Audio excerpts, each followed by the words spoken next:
আজকে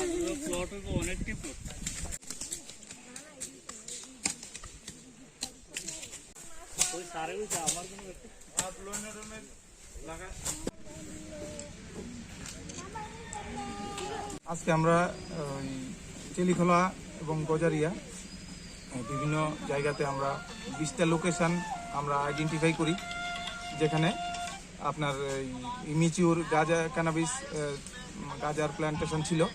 তো 242 battalion CRPF, forest department, আমাদের বিশালগড় থানার পুলিশ, আমরা সবাই মিলে এই অভিযানে অংশগ্রহণ করি এবং আমরা এই 20টা প্লটে আনুমানিক প্রায় 75,000 গাঁজা গাছ ইমিচিউর এগুলিকে আমরা ধ্বংস করি। ঠিক আছে।